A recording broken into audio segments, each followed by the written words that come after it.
E vamos aí a mais uma aula de cálculo 2, essa aula que trata aí das aplicações de derivadas parciais e vai depender aí exatamente da regra da cadeia, tá? Essa regra da cadeia, para você que já fez cálculo 1, né, deve lembrar que você utilizou essa regra da cadeia para fazer a derivada de funções compostas. E aqui, no curso de cálculo 2, ela também vai ter o mesmo intuito, né, só que com uma generalização, tá? Eu sou a professora Elaine Ladislau, da Universidade do Estado do Amazonas, e para quem aí quiser estar se inscrevendo no nosso canal no YouTube, fique à vontade, tá bom? Assim também como se você quiser deixar algum comentário, alguma dúvida, algum esclarecimento. Bem, então como eu falei aí, a regra da cadeia, assim como no cálculo 1, serve para derivar funções compostas, tá?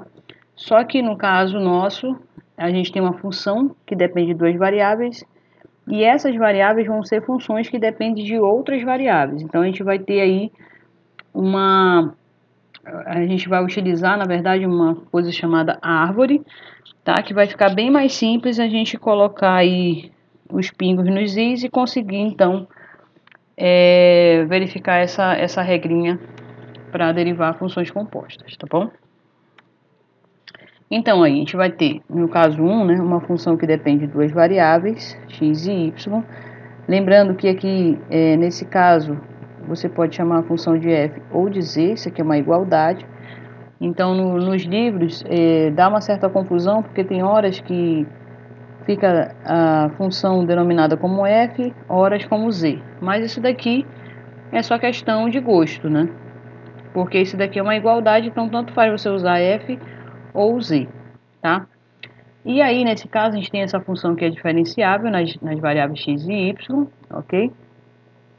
E, como eu falei ainda há pouco, essas variáveis vão ser tratadas como funções, nesse caso aqui, funções que dependem de t, tá? Para a gente montar essa árvorezinha aqui, para a gente conseguir fazer a regra da cadeia, no final das contas, as funções coordenadas aí, elas vão ter que depender das mesmas variáveis, senão a gente não consegue fechar o nosso ciclo, tá? Então, todas essas funções aqui são diferenciáveis, ok? No caso da função z, é diferenciável nas variáveis x e y. No caso das funções g e h, elas são diferenciáveis na variável t, beleza? Então, a gente vai montar a nossa árvore aqui, como eu estou falando para vocês. Lembrando que aqui tanto faz você chamar de z ou de f.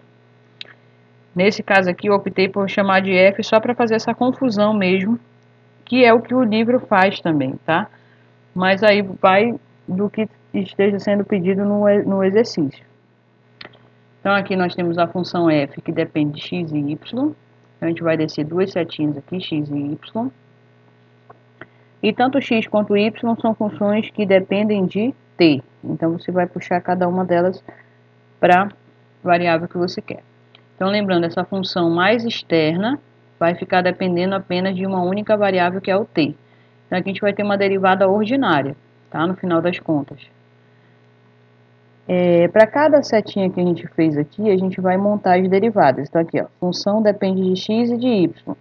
Então, essa seta aqui é a derivada de z em relação a x, ou tanto faz o f aqui, tá? E nessa outra a gente vai ter a derivada de z em relação a y. A gente está usando o d-rho aqui porque a função depende de duas variáveis, então é a derivada parcial, ok? Nesse outro caso aqui, x depende de t, então aqui é a derivada ordinária porque a função só depende de uma variável, então é dx dt. E aqui o y depende de t, a derivada é dy dt. Então, cada setinha vai simbolizar aí uma derivada, ok? E assim você montou, então, a sua árvore, onde essa árvore tem dois caminhos, tá? Cada caminho vai ser um produto. Então, aqui, d-rho-z, d-rho-x, vezes dx dt. Nesse outro caminho, a gente vai ter um outro produto, d-rho-z, d-rho-y, vezes dy dt, tá? Então, a nossa derivada parcial, a nossa derivada utilizando a regra da cadeia, vai ser derivada de f em relação a t, vai ser igual à soma desses produtos aqui de cada caminho. Então, vai ficar derivada de z em relação a x, vezes derivada de x em relação a t, né, esse produto, mais esse outro produto aqui que é derivada de z em relação a y vezes dy dt, beleza? E aí fica bem simples. Então, os caminhos vão denotar produtos e no final das contas você vai ter uma derivada relacionando a função mais externa em função da mais interna e associando a soma desses produtos aqui no final das contas, tá? Aí você poderia perguntar, professora, mas como que faz sentido isso? A gente está utilizando o produto de derivadas que são parciais e ordinárias ao mesmo tempo? Sim. Aí, nesse caso, também vale a pena reforçar o seguinte. A função, nesse caso aqui da f, depende de x e y, certo? Então, as derivadas parciais vão estar atuando nesses pontos também, no x e no y. Ok? Então, aqui, ó, derivada de z em relação a x é atuando no ponto x e y. Nesses casos aqui, ó, x depende de t, y depende de t, ou seja, a função depende de uma variável. Então, essas derivadas aqui também vão ficar em função da variável da função mesmo. Então, aqui é dx dt atuando em t, e aqui dy dt atuando num t, certo? E a gente vai já verificar aí, no caso de um exemplo, que associado a esse parâmetro aqui, esse t, a gente vai estar naturalmente identificando quem é o x e quem é o y, né? Porque isso aqui são funções que dependem de t, tá? E aí a gente vai conseguir identificar então cada ponto, e aí como as derivadas atuando num ponto é um valor numérico, então aqui a gente está fazendo simplesmente produto de valores reais, tá? E aí essa derivada atuando num certo parâmetro t0 vai associar um valor numérico também, ok? Então olha só, nossa função z igual a x ao quadrado y mais 3 vezes x vezes y à quarta. Então, é uma função que depende das variáveis x e y, tá? Agora, aqui, o x e o y são funções que dependem de t. Então, o x é seno de 2t, o y é cosseno de t. E a gente quer determinar a derivada de z em relação a t quando t for igual a zero. Então, lembra, quando a gente monta a nossa árvore, né, a gente vai ter essa mesma árvorezinha que a gente montou aqui, o z em função de t. Então, a gente está pegando derivada de z em relação a t num determinado t0. E é isso que a gente vai fazer, tá? Como a gente viu aqui, na nossa resolução, a gente vai precisar das derivadas parciais, né? E vai precisar também das derivadas ordinárias em relação à variável t, aí no caso das funções coordenadas. Então, a gente vai fazer isso, tá? Derivada de z em relação a x, né? O y vira constante. Então, aqui ficou 2xy, né? No caso aqui, a derivada de x ao quadrado é 2x, repete o y, mais o 3y à quarta sai, derivada de x é 1, então ficou só 3y à quarta. Então, isso aqui é a derivada de z em relação a x. Vezes dx dt. Vamos lá. Aqui, novamente, uma função composta, né? Só que isso aqui, relacionado a cálculo 1, vai ser a derivada da externa vezes a derivada da interna. Derivada da interna em relação a t é 2, derivada da externa, no caso, derivada do seno, é cosseno, e repete a função interna. Então, aqui a gente já fez a nossa continha. Mais, derivada de z em relação a y, x ao quadrado vira constante, derivada de y é 1, então ficou só x ao quadrado. Aqui, nesse caso, desse produto 3x é constante, sai. Derivada de y à quarta é 4y ao cubo. Então, ficou 12x y ao cubo, tá? Vezes a derivada de y em relação a t. Então, a derivada do cosseno é menos seno de t. Beleza? Agora, a gente vai aplicar isso no ponto t igual a zero, tá?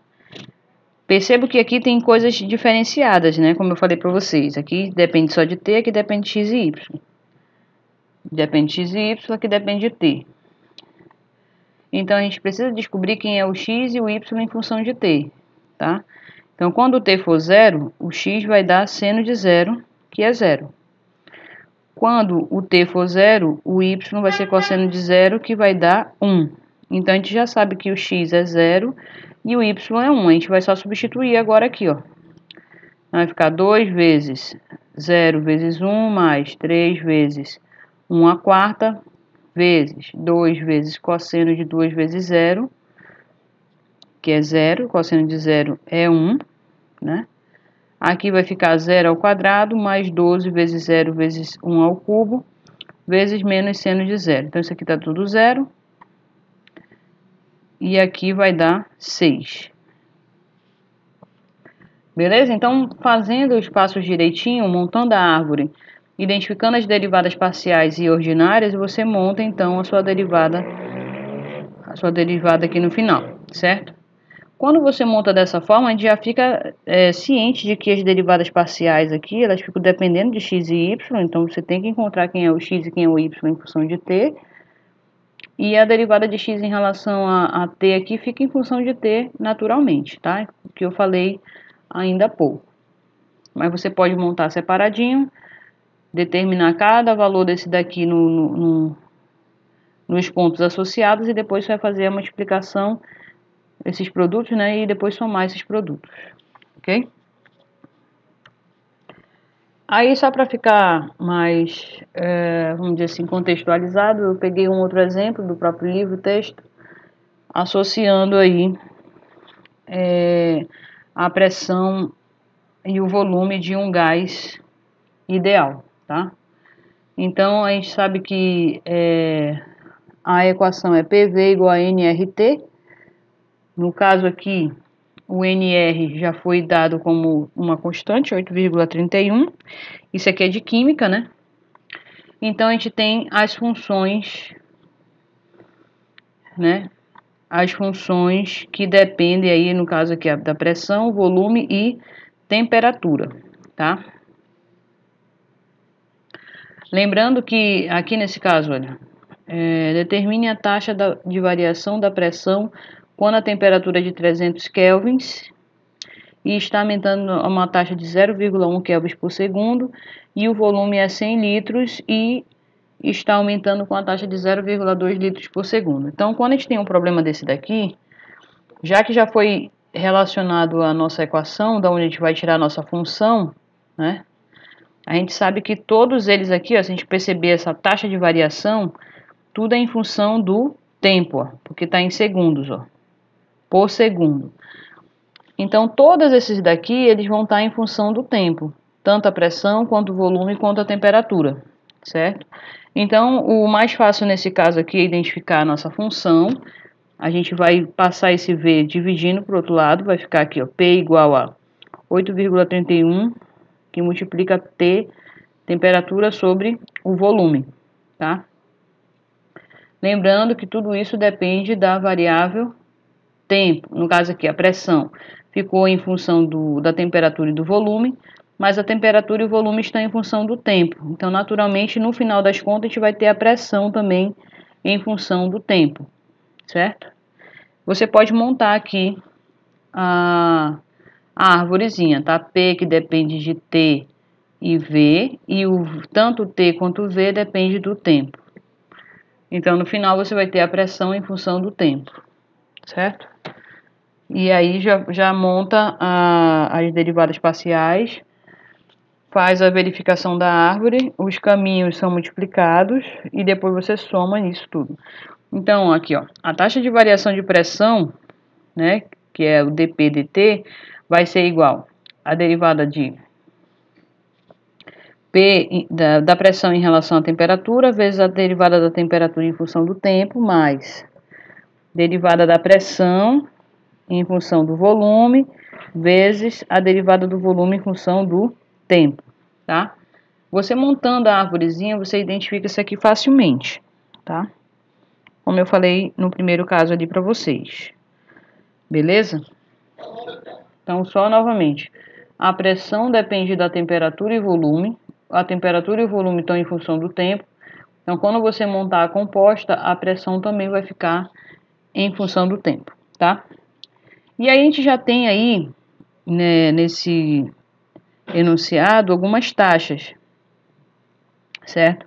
Então, aqui, por exemplo, a pressão, a taxa de 0,1 kelvins por segundo. Então, esse daqui é a derivada de P em relação a T. Então, a gente já tem o dP dt.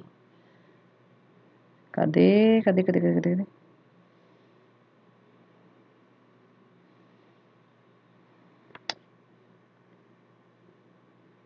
desculpa. Quando a temperatura está uma taxa de 0,1 kelvins por segundo. Então, isso aqui é a variação da temperatura em função do tempo. Então, isso daqui a gente já sabe que vale 0,1, certo? Esse outro caso aqui, o volume, está aumentando também numa taxa de 0,2 litros por segundo. Então, esse daqui é o dV/dt.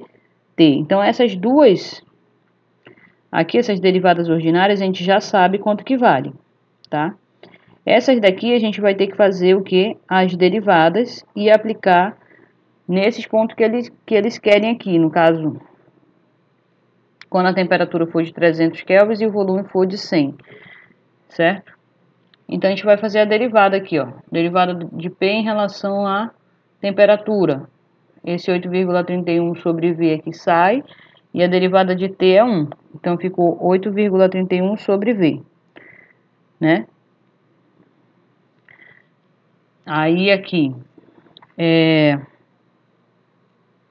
quem é a derivada de P em relação a V? Vai ser, agora em relação a V, 8,31 vezes a temperatura sai da derivada, e a derivada de 1 sobre V é menos 1 sobre V ao quadrado. Então, por isso ficou esse menos aqui, tá? Menos 8,31T sobre V ao quadrado, vezes a taxa de variação do volume, certo? Isso aqui já foi dado. Taxa de variação na temperatura é de 0,1 e a taxa de variação do volume é 0,2, beleza? A gente fazendo aqui todas as simplificações, a gente vai ganhar esse menos 0,04155, certo? Aí, nesse caso, como a gente está trabalhando aí com taxas, esse menusinho aqui significa que está decrescendo a uma taxa de 0,042 kPa por segundo, certo?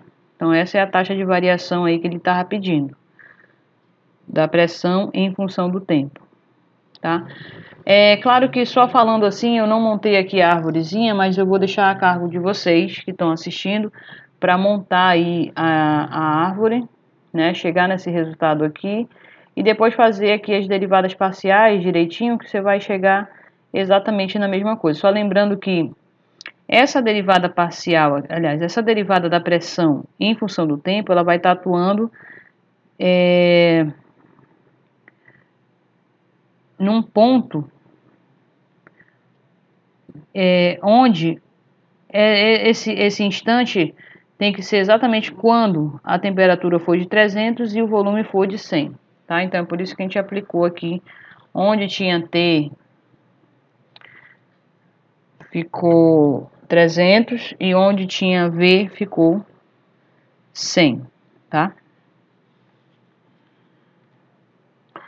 Bem, o outro caso, como eu falei para vocês, isso aqui vai só se ramificando cada vez mais, tá? Esse daqui a gente está pegando uma função novamente diferenciável nas variáveis x e y, onde as variáveis são funções também que dependem de duas outras variáveis, ST.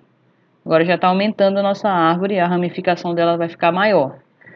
Então aqui nós temos, ó, z em função das variáveis x e y, mas tanto x quanto y depende das variáveis s e t. Lembra que para fechar esse diagrama aqui, todas as funções têm que terminar nas mesmas variáveis, tá? Então, se o x depende de st, o y naturalmente também deveria depender das mesmas variáveis. Então, aqui no final das contas, a gente vai ter o que? Z em função de duas outras variáveis, st. Então, eu posso ter a derivada de z em relação a s e posso também ter a derivada parcial de z em relação a t. Então, daqui vão ter duas derivadas parciais, porque isso tudo é da montagem da árvore e você identificar a função mais externa em função das variáveis mais internas. Aqui, pessoal, a gente vai fazer da mesma forma, cada seta vai identificar as derivadas, né? Nesse caso aqui, todas são derivadas parciais, porque o z depende de x e y, então tem as derivadas parciais. E o x depende de st, então são derivadas parciais. O y depende de st, tem as derivadas parciais de y em relação a st, tá? Agora a gente vai utilizar aqui cores diferenciadas para identificar os ramos que terminam na mesma variável. Então, se eu quiser a primeira derivada parcial aqui de Z em relação a S, eu vou pegar os caminhos que terminam em S e fazer da mesma forma, o produto desses caminhos e depois somar, tá? Então, aí resultou exatamente nessa primeira derivada parcial aqui. E eu também posso ter a derivada de Z em relação a outra variável, que é o T. Então, eu vou pegar os ramos que terminam em T e fazer os produtos e depois somar esses produtos. Então, quando você monta a árvore, fica bem mais simples identificar o que está acontecendo na regra da cadeia, beleza? Para exemplificar, a gente vai colocar aí essa função z igual a exponencial de x vezes seno de y. Então, naturalmente, a função z depende de x e y, onde o x é uma função de duas variáveis, que vai ser s vezes t ao quadrado, e o y, s ao quadrado vezes t, tá? Então, ele quer determinar as derivadas parciais, né, igual como nessa daqui, de z em relação a s, de z em relação a t, tá? Montando a árvore, a gente vai ter a mesma coisa ali do nosso exemplo, tá? E aí, associando as mesmas variáveis no final, dz, drz, drS, vai ser derivada parcial de z em relação a x, vezes derivada parcial de x em relação a s, mais derivada de z em relação a y, vezes derivada de y em relação a s, ok? Então, você vai só fazer essas derivadas aqui, pode fazer no cantinho do caderno. Derivada de z em relação a x aqui, o seno de y sai, derivada exponencial, ela mesma, né? Derivada de x em relação a s, o t ao quadrado sai e a derivada de s é 1. Então, ficou aqui esse produto, mais derivada de z em relação a y. Agora, o e elevado a x sai e a derivada do seno é cosseno de y. E a derivada de y em relação a s, o t sai e a derivada de s ao quadrado é 2s. Tá? Então, você montou aqui essa soma desses produtos, que é resultado da árvore, beleza? E agora, para você exemplificar isso daqui tudo no mesmo ponto, lembra que z depende das variáveis no final s e t, tá? Então, é só o que pode ter, então, para a gente associar essa derivada, só pode ficar em função das variáveis s e t. Então, aqui, ó, a gente vai só fazer uma substituição. Onde tem o x, substitui por st ao quadrado. Onde tem o y, por s ao quadrado t. Tá? E ficou dessa forma aqui a nossa derivada genérica em qualquer ponto, né? Ficou dessa forma. E a mesma coisa você vai fazer, então, para a derivada parcial de z em relação a t. Né? Monta a árvore, pega os caminhos que terminam em t, faz os produtos e depois soma essas derivadas aqui. Tá? Esses produtos de derivadas. E aí só é derivar conforme for, e aí substitui o x e o y, vai ficar tudo no final das contas, dependendo de s e de t. E aí, pessoal, a gente pode generalizar isso cada vez mais, tá? Se as nossas funções coordenadas forem funções de m variáveis, né? A gente vai montar aqui a árvorezinha, certo? E vai fechar os caminhos nas terminações aqui, dependendo da tua árvore, né? Nesse caso aqui, W, vai ficar dependendo de U e V no final das contas. Então, a gente tem as derivadas parciais de W em relação a U e a derivada de W em relação a V. Aí só é pegar aqueles produtos terminando, fechando em U aqui, ó, todos esses caminhos que terminam vermelhinho, faz esses produtos e depois faz a soma. Então, vou ter a soma de 4 produtos aqui, certo? É a mesma coisa, a derivada de W em relação a V, eu vou fechar todos os caminhos que terminam em V, faço os produtos e somo esses produtos, que no caso aqui vão dar 4 produtos, que a gente também vai ter que somar no final das contas. Então, fica bem simples quando a gente monta essa árvorezinha, e sempre tentando fechar o seguinte, isso aqui é uma função composta, então sempre vai estar a função externa em função das variáveis mais internas, tá? E dependendo do número de variáveis que vai ficar no final, aí você vai ter ou a derivada ordinária, se depender só de uma variável no final, e se depender de duas ou mais, a gente vai ter as derivadas parciais, onde a gente precisa identificar os caminhos que terminam, né, na variável que você quer aqui, certo? Seja na primeira variável, seja na segunda, ou de repente na terceira, na quarta, e assim vai. Bem, então só para fechar todo esse leque que a gente viu, a gente tem aí a diferenciação implícita, que é quando vem uma equação e dentro dessa equação você tem uma função, vai estar a função e as variáveis, e eu não consegui deixar a função explicitamente, ou seja, a função só de um lado e a lei da função só do outro lado, tá? Então eu vou ter uma equação dessa forma aqui, por exemplo, se for a função de duas variáveis, né, x e y, eu vou ter uma f grande de x e y igual a zero, porque eu passo todo mundo para o mesmo membro e identifico isso como zero, tá? Se a gente for montar aqui a árvore para esse caso, né, eu vou ter assim, ó, f que depende de x e de y. Aí o x que depende do próprio x e o y que depende do x. Porque a nossa função y aqui depende de x, ó, tá? Aí vai ficar uma árvorezinha um pouquinho estranha, né? Uma f grande dependendo de duas variáveis x e y, onde o x só depende dele mesmo, mas o y também depende de x. Aí a gente monta os caminhos, né? Faz a soma e vai dar exatamente isso daqui, ó. Derivada de f em relação a x vezes dx dx, mais derivada de f em relação a y vezes dy dx, tá? Como dx dx é 1, a gente isola o que a gente quer aqui, o derivada de y em relação a x, que vai dar essa menos f de x sobre f de y. Isso aqui é uma alternativa de como você pode fazer a derivada implícita, mas você pode também identificar o quê? Que o z depende de x e y, então vão ter as derivadas parciais conjuntamente, tá? Então, se tiver um produto de uma variável vezes a função z, você vai ter que utilizar a regra do produto, lembrando da derivada da interna, né? No caso da regra da cadeia. Vamos ver esse exemplo aí. Determine a derivada de y em relação a x, sabendo que tem essa igualdade aqui, onde y é uma função, tá? Então aqui, ó, eu tenho uma variável ao cubo, né, x ao cubo mais y ao cubo igual a 6xy.